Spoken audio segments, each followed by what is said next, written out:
has happened or what is happening is really something that we are forced to do simply because somehow, some way, we have to cut the allocation for the different departments in order to accommodate the huge increases that we are forced to accept simply because they also are of our own making. We passed the SSL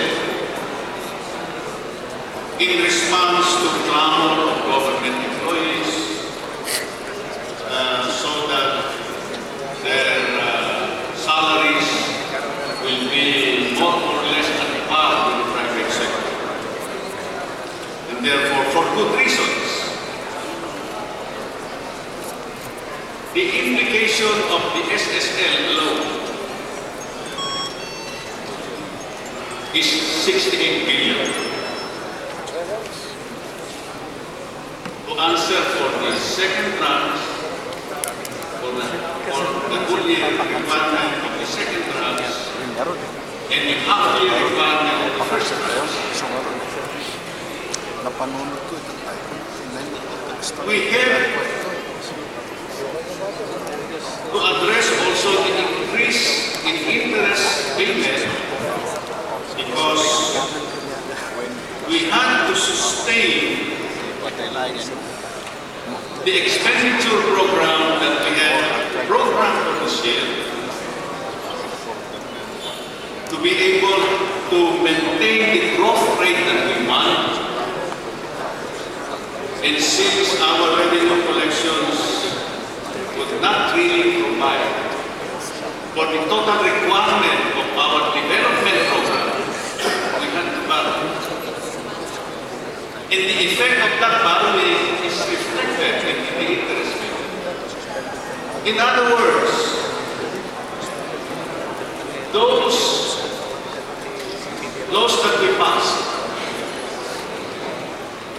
they ask that we need, rightly and correctly, inevitably had to be reflected in increases in billions in energy. Those increases may have to be compensated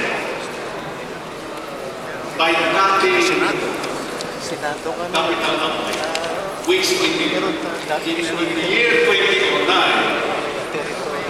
we had increased also in great amounts.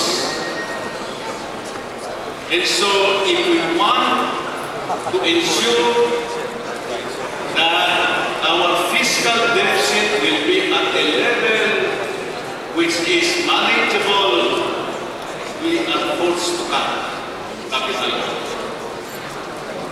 But as you would note, the cuts,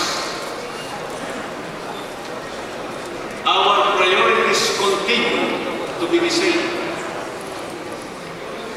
If you look at the pie chart of total government investment in capital outlay, we will still have the biggest investment in public works.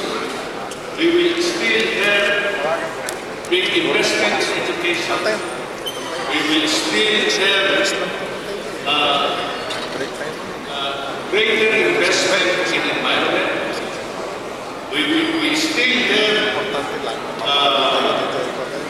huge investment in food production to achieve food security, Mr. Speaker. That was why you can see those cuts, the priorities remain intact, Mr. Speaker. But as I have said, as in the previous deliberation on general principles, we are open to possible amendments and suggestions just so we can fine-tune our priorities. Thank you, Mr. Speaker. Mr. Speaker, going back to the chart, DPWA's budget cut by 32 billion, DOTC budget cut by 9.7 billion. These are the infrastructure-heavy departments. So it would appear that the next president will have less projects to inaugurate in 2010.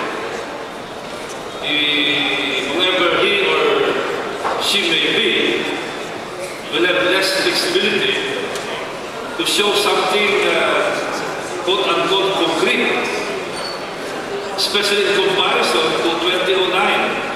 That would handicap the next president, distinguished chairman, Mr. Speaker. May we have your comment on this? Mr. Speaker, Your Honor, in respect to the observation. But let me say that what the Roilo administration is saying in this budget is that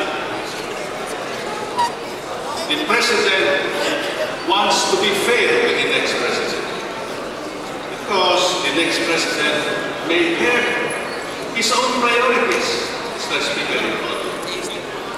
In providing funds, huge funds, for example, to projects conceived by President Roilo, I think would not be fair to the next president. Number two, if we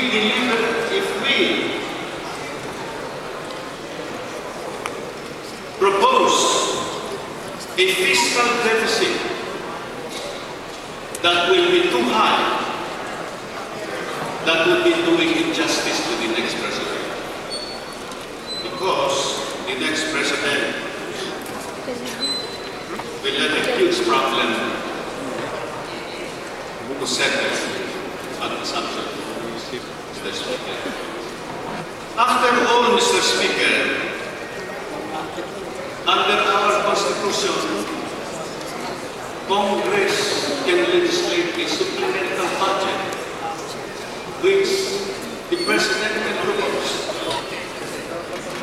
And if a new President would like to propose a supplemental budget,